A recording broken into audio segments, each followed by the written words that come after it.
Bonjour tout le monde, alors on se retrouve aujourd'hui pour une nouvelle vidéo et aujourd'hui on va voir ensemble comment on fait pour préparer au mieux sa voiture pour le contrôle technique.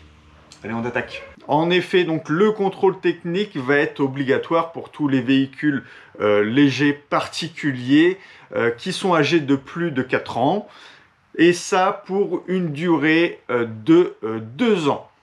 Au-delà, il va falloir refaire le contrôle technique, etc., jusqu'à la fin de vie de la voiture. Si toutefois, on se faisait contrôler avec le contrôle technique qui n'était pas à jour, on encourt donc une amende forfaitaire de 135 €, plus évidemment le contrôle technique à réaliser. Nous, ce qu'on va essayer de faire dans cette vidéo, c'est de préparer au mieux donc sa voiture pour passer le contrôle technique et surtout éviter donc la contre-visite. Alors, qu'est-ce que c'est qu'une contre-visite? Une contre-visite, c'est lorsqu'on a passé donc le contrôle technique, mais qu'il y a des choses qui ne vont pas. Alors, il faut savoir qu'aujourd'hui, on est à peu près à 136 points de contrôle qui sont faits lors du contrôle technique. Et s'il y a des choses qui ne passent pas, donc il y a plusieurs classifications. On parle en défaillance mineure ou en défaillance majeure. Donc les mineurs, ça va être noté sur le procès-verbal, mais pas besoin de procéder à un remplacement ou autre. Par contre, les majeurs, on va avoir l'obligation de représenter la voiture. Et là, c'est un coût supplémentaire parce que non seulement, il faut faire les réparations, les modifications, et en plus, il faut rapporter la voiture donc au centre de contrôle technique. Et il va falloir repayer quelque chose. Donc, on est généralement sur une enveloppe d'une quinzaine d'euros. Ça peut aller plus haut suivant s'il y a beaucoup de choses ou non à faire, s'il faut remettre la voiture sur le pont, voilà, tout le temps. Donc on peut monter jusqu'à 40 € s'il y a beaucoup de choses à vérifier. Allez, c'est parti. Donc on va commencer, on va faire par rubrique et on va commencer déjà avec les papiers de la voiture. On attaque. Pour les papiers de la voiture, tout simplement la carte grise. Donc la carte grise doit être présente lors du contrôle technique. Elle doit être évidemment à jour.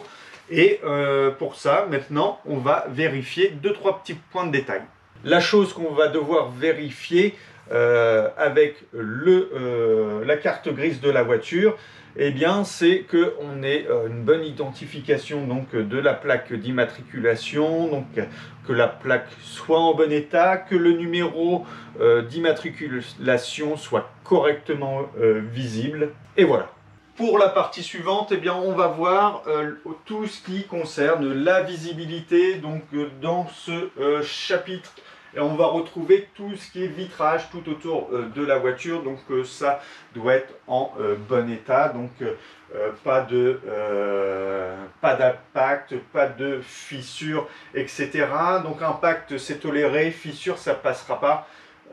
Donc voilà. La même chose pour tout ce qui est rétroviseur, pour tout ce qui est miroir, il faut que ça soit en bon état. Et en bon état de fonctionnement également, donc les miroirs qui sont à l'intérieur et à l'extérieur.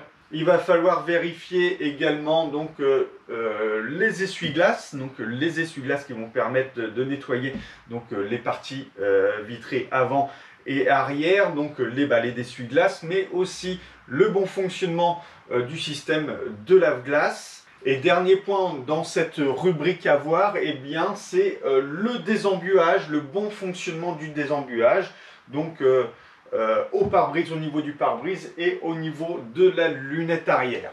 Voilà. Allez, maintenant on passe à une autre partie, tout ce qui va être éclairage. Alors pour les feux, on vérifie, on s'assure que l'ensemble des éclairages fonctionne correctement. Donc qu'on ait les feux de position, qu'on ait les feux de croisement, qu'on ait les pleins phares, on a les clignotants, donc les clignotants donc avant, on a des latéraux, on a ceux qui se situent à l'arrière, on a des feux anti-brouillard donc à l'avant si la voiture est munie, les clignotants latéraux. À l'arrière, on s'assure bien qu'il y ait les clignotants, qui fonctionnent de part et d'autre. On a les feux de recul, on a les feux stop, évidemment, on a les anti-brouillard et on a aussi je sais plus comment ça s'appelle, ça, les déflecteurs, les réfléchisseurs qui sont considérés aussi comme un éclairage de sécurité. Pour vérifier donc les feux avant, eh bien il n'y a pas de souci, c'est très simple. Les feux arrière, eh bien soit on est un qui appuie sur la pédale de frein, un qui contrôle derrière, ou bien on essaye de caler une petite bêche qui fait pression sur la pédale de frein, et puis on va voir à l'arrière si tout fonctionne correctement. Allez, encore deux petites choses au niveau de l'éclairage. Donc dans un premier temps, eh bien, on pense à remettre à zéro donc la petite molette de réglage d'inclinaison des feux à zéro. C'est important. Et si vous voyez que vous avez des feux qui sont mal orientés, ce qui arrive là, généralement quand on nous fait des appels de phare parce que les feux sont trop hauts, etc. Donc pensez à régler un peu vos feux. J'ai fait une vidéo à ce sujet, donc pareil, je mets en description de la vidéo, vous pouvez la retrouver sur ma chaîne.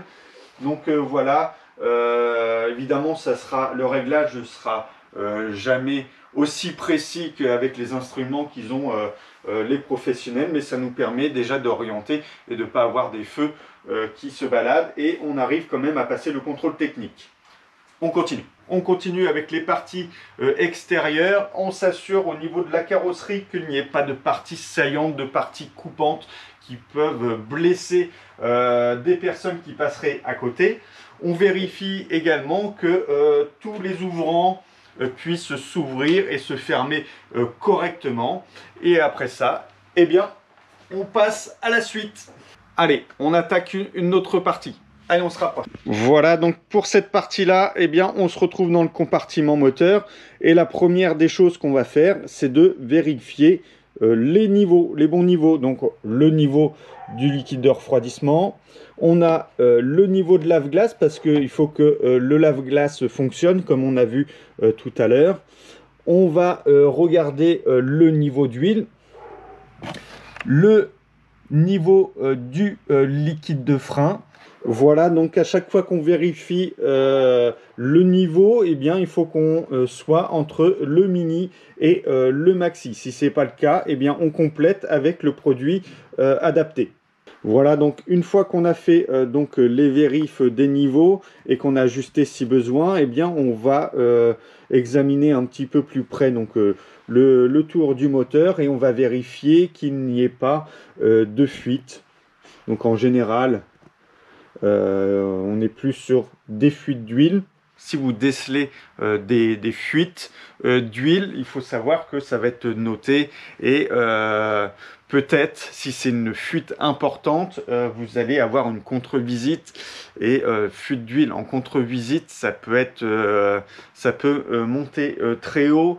Eh bien, alors c'est pas très bien ce que je vais dire, hein, mais on peut nettoyer son moteur. Donc pour éviter de voir toutes ces salissures de fuite, etc. Et au lieu d'avoir une défaillance majeure, de passer à une défaillance mineure. Voilà, donc pareil, si vous voulez nettoyer votre moteur, j'ai une ou plusieurs vidéos, je m'en rappelle plus, sur ce sujet. J'essaierai de mettre en description, sinon allez sur la chaîne. On continue. Allez, on va continuer un petit peu plus technique, un petit peu plus dans la mécanique. On va s'assurer au niveau du freinage que c'est encore correct, que c'est encore bien.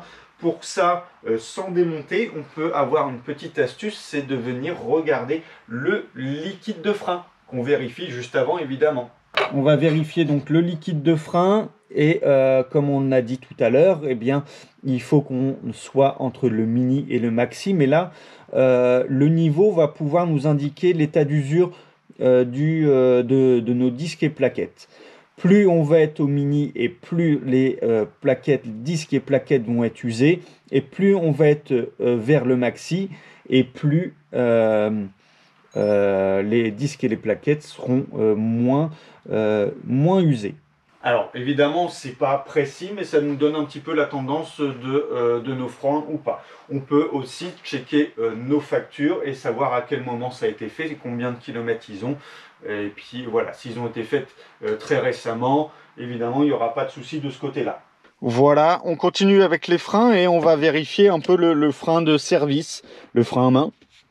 Donc voilà, il faut s'assurer que on ne soit pas obligé de tirer le frein à main le plus haut possible. Généralement, on est entre 4 et 5 crans. Donc là, 1, 2, 3, 4, allez, 5. 5, je suis au maximum. C'est bien, faut pas plus. On en a fini avec le compartiment moteur et on va s'orienter sur tout ce qui est pneumatique. On continue, on va venir vérifier donc tout ce qui est pneumatique et déjà dans un premier temps, on s'assure qu'il n'y ait pas de défaut au niveau du flanc, qu'il n'y ait pas d'hernie, que ce ne soit pas craquelé. Ensuite, on va voir la bande de roulement. Donc, on s'assure déjà que on n'a pas atteint donc le témoin d'usure. On regarde également qu'il n'y ait pas de corps étranger au niveau du pneu et qu'on ait une usure régulière et c'est bon.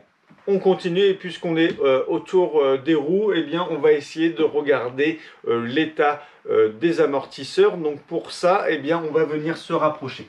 Voilà, donc là on est sans lever la voiture, on peut voir donc l'amortisseur, on voit les soufflets.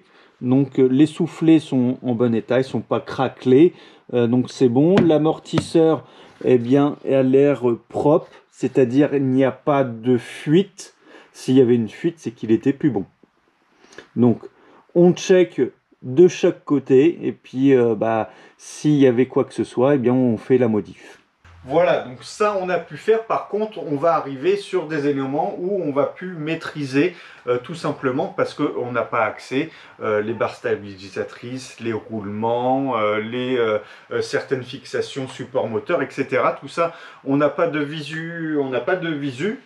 La seule chose qu'on a, nous, c'est qu'on conduit la voiture et que on sait s'il y a un bruit ou pas. Évidemment, s'il y a un bruit, on ne présente pas la voiture dans cet état, on aura forcément une contre-visite. Allez, on continue et on va aller à l'arrière, on va regarder tout ce qui est au niveau du pot d'échappement.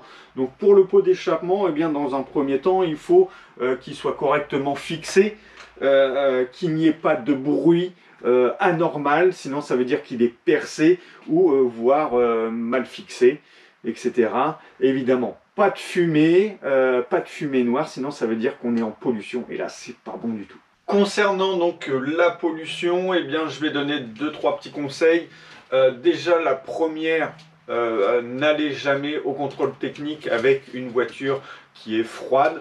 Une voiture à froid pollue plus qu'une voiture qui est chaude. Donc faites un petit tour, attendez que le véhicule soit bien chaud. Ou vous pouvez décrasser votre moteur. Donc pareil, j'ai fait plusieurs vidéos à ce sujet, je les mets en description.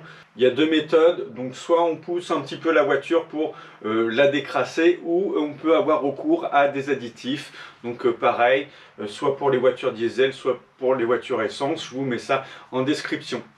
Allez, on continue.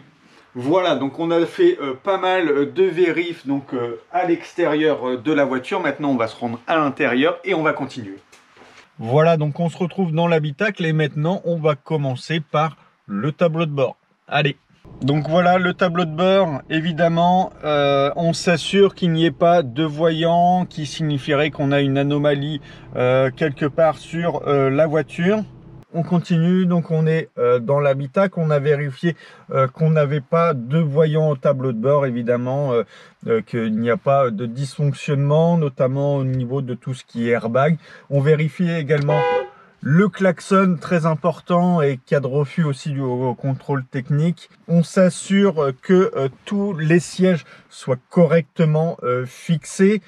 On va vérifier tout ce qui est ceinture de sécurité. Donc tout ça, ça va être vérifié. Donc chaque ceinture, si c'est une 5 places, eh bien les 5 ceintures seront vérifiées. Si vous avez des sièges auto comme moi, essayez au maximum de les retirer pour la présentation au contrôle technique, car sinon ça va être noté comme quoi ils n'ont pas pu tester la ceinture parce que il y avait le siège auto, car ils n'ont pas le droit de démonter un siège auto pour tester la ceinture. Voilà, donc on a fait le tour de la voiture, on a fait pas mal de vérifications. Malgré ça, il en reste encore pas mal de points que l'on n'a pas fait, mais il nous faut plus d'équipement, surtout pour lever la voiture. Malgré tout, on a fait pas mal de points et on a bien éliminé certaines choses. Je rappelle, comme je l'ai dit précédemment, si vous entendez des bruits, c'est qu'il y a une anomalie quelque part. Alors, on ne peut pas forcément le voir, savoir exactement ce que c'est, mais si vous entendez un bruit quand vous roulez, soit de roulement, de claquement ou quoi, c'est que vous avez quelque chose qui n'est pas en bon état et qu'il va falloir changer avant le contrôle technique, sinon ça va être la contre-visite.